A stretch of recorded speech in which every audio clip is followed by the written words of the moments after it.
मित्रों नमस्कार। दीपक और दुनिया की इस YouTube मंच पर आप सभी का स्वागत है। जल्दी जल्दी चैनल को सब्सक्राइब कर दीजिए। आज का जो खबर है वह यह कि बीजेपी का जो एक जनता के मन में आतंक बैठा हुआ है उसका एक परिणाम जो है सामने आया है उपचुनाव के नतीजे के रूप में। हुआ यह है कि बिहार और मध्य प्रदेश में बीजेपी के जो प्रत्याशी रहे हैं वह बुरी तरह से हार चुके हैं। अब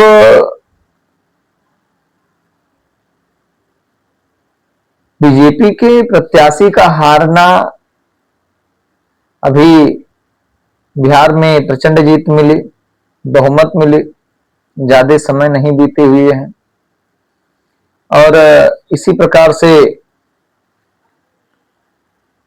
मध्य प्रदेश में भी है।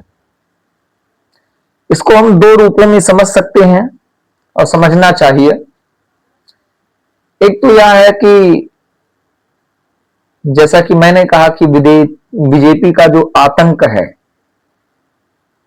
चाहे वह यूजीसी कानून को लेकर के रहा हो, जो यूजीसी एक्ट है, छात्रों का रहा है, सवर्णों को केंद्र में रख करके उसका आतंक रहा हो, या पेपर लीक मामले में जो सीजेपी का प्रोटेस्ट हुआ जंतर मंतर पर, उससे उपजी आतंक रही हो, या कह सकते हैं बिहार में एक और भी बहुत बड़ी घटना हुई थी और वह थी भरत तिवारी का इनकाउंटर। ये जो तीन मुद्दे हैं विशेष रूप करके, ये तीनों एक दूसरे से जुड़ते गए और तीनों ने मिल करके कहीं ना कहीं बिहार में बीजेपी को पटकनी देने में सफल हुए, जिसका परिणाम आज प्रशांत किशोर के रूप में देखने को मिला है। बिहार के संदर्भ में एक बात और कहा जा सकता है कि बिहार में जो प्रशांत किशोर की जीत हुई है, कहीं ना कहीं सम्राट चौधरी को लेकर के जो एक असंतोष रहा है लोगों के भीतर, वह भी सामने आई है। बहुत कम ऐसे लोग रहे हैं जो सम्राट चौधरी में बिहार का भविष्य देखते हैं। बीजेपी ना जाने क्या सोच करके उनको मुख्यमंत्री बनाई।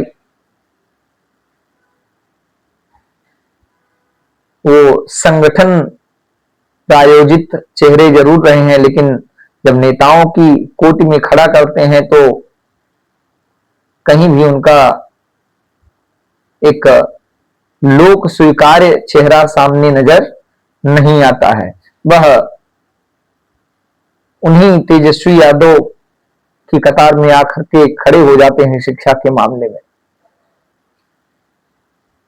और बिहार की जनता ने सोचा कि हमारी लाभ कहां है भाई, लाभ किस रूप में आप मुझे दे रहे हैं। उसने अपना मूल्यांकन किया और बीजेपी को एक बड़ा झटका दिया कि अभी भी समय है आपके पास, आप चाहें तो बहुत कुछ अपने संगठन में और सरकार में बदलाव करके, अपनी नीतियों में बदलाव करके स्वयं को आगे की चुनाव में बचा सकते हैं। यदि ऐसा आप नहीं करते हैं तो शायद आगे आपको और भी मुंह की खानी पड़ेगी। ये तो भी बिहार की बात। अच्छा, बिहार में प्रशांत किशोर अर्थात पीके ने जीत हासिल की, उन्हें तो ढेर सारी बधाई और शुभकामनाएं। लेकिन क्या वास्तव में बिहार की जनता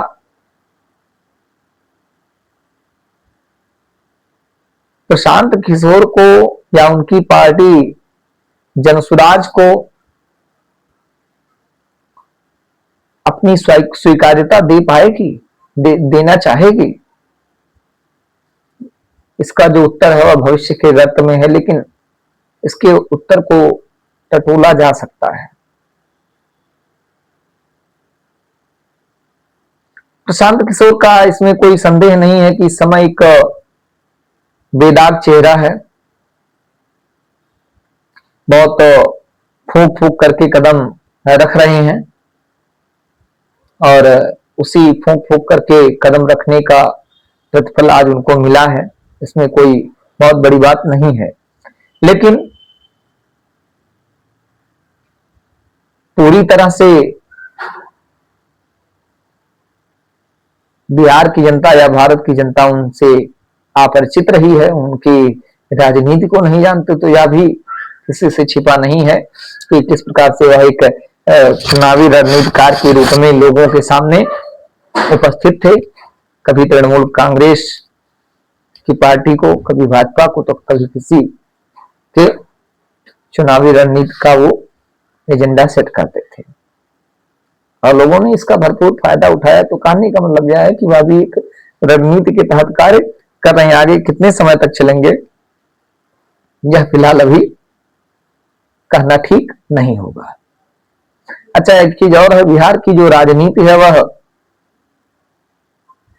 बिहार हो, उत्तर प्रदेश हो या भारत की अधिकांश राज्यों की जो राजनीति है वह अंततः आकर के जातीय व्यवस्था पर, जातीय परिपाटी पर आकर के टिक जाती है। अभी का जो प्रतिफल है वह जातीय परिपाटी से दूर है, उसे जातीय आंकड़ों में गिनना ठीक नहीं होगा। लेकिन जब विधानसभा या लोकसभा के चुनाव आएंगे तो लोगों के सोचने और समझने का, क्योंकि यहां जो मामला है यहां लोग अपना विधायक चुन रहे हैं, यहां लोग अपना विधायक चुन रहे हैं, लेकिन वहां प्रधानमंत्री या मुख्यमंत्री चुनना होता है। तो क्या आगे भी टिक पाएंगे प्रशांत किशोर, यह देखना होगा। फिर ऐसे ही बात करें मध्य प्रदेश में, मध्य प्रदेश में भी बीजेपी को करारी हार मिली है। कहीं ना कहीं वहां भी दो तीन मुद्दे विशेष करके रहे हैं। यूजीसी का मुद्दा जो बिहार के साथ साथ पूरे देश में है, मध्य प्रदेश में भी बीजेपी को प्रभावित किया। यूजीसी का जो ये मुद्दा था, साथ ही साथ पेपर लीक के मुद्दे ने भी कहीं ना कहीं चोट पहुंचाने का कार्य किया है। और वहां के जो पूर्व गृह मंत्री थे नरोत्तम मिश्रा, नरोत्तम मिश्रा को एक झटके में खारिज करना भी कहीं ना कहीं बीजेपी को नुकसान पहुंचाया है।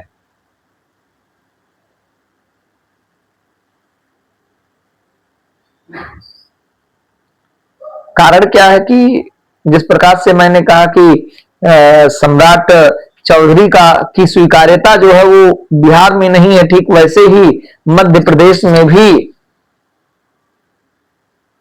मोहन यादव की स्वीकार्यता है, ऐसा नहीं कहा जा सकता। मानते हैं कि वहां या पूरे देश में कहें ओबीसी की राजनीति है, ओबीसी जहां पहुंचेंगे वहां पलड़ा भारी हो जाता है। लेकिन उस ओबीसी के पलड़े में भी जो प्रशांत किशोर हैं, सॉरी जो मोहन यादव हैं, वह फिट नहीं हो पाते हैं। कारण क्या है? कारण यह है कि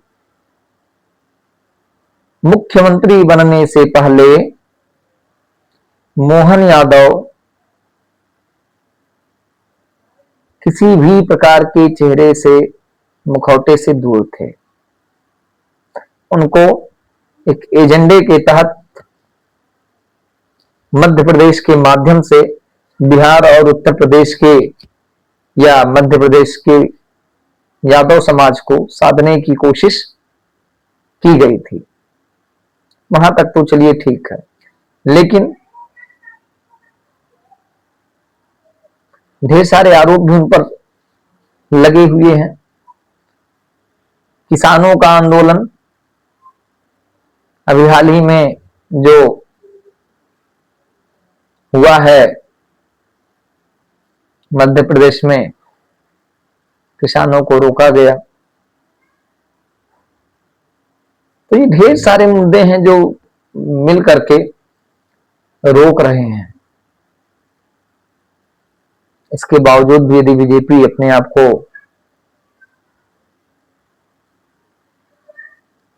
बदलने की स्थिति में नहीं है, अपनी जमीनी खिसकाव को समझ पाने में चूकेगी, तो आगे उत्तर प्रदेश में विधानसभा के चुनाव होने हैं।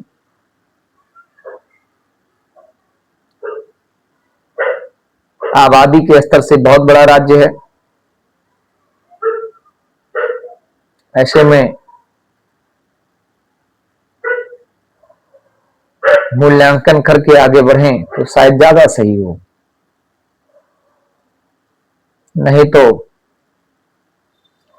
विपक्ष के एजेंडे कारगर साबित होंगे। आज प्रशांत किशोर बिहार में अपनी पैठ बनाए तो कल उत्तर प्रदेश में जो वर्तमान में सत्ता से दूर हैं, विशेष करके अखिलेश यादव की पार्टी यानी समाजवादी पार्टी, वह बढ़त नहीं बढ़ा पाएगी, ऐसा कहना ठीक नहीं होगा।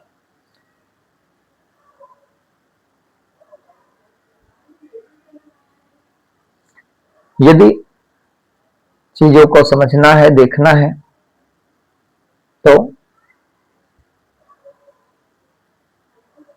इन छोटी छोटी जो गलतियां हैं, इन गलतियों को समझना पड़ेगा। नहीं तो जनता है, जनता के लिए उसके अपने मुद्दे, उसकी अपनी समस्या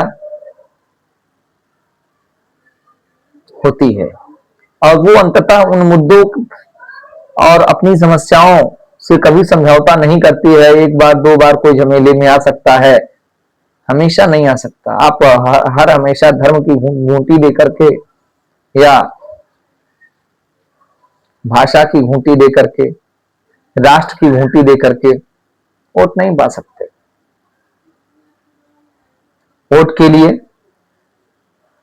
जो आम आदमी का मनोभाव है, जो आम आदमी का नजरिया है, जो आम आदमी के मुद्दे हैं, जो आम आदमी के हित हैं, उनको समझना होगा।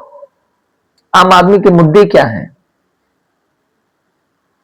आम आदमी के बच्चे ही तो प्रोटेस्ट करने पहुंचे थे।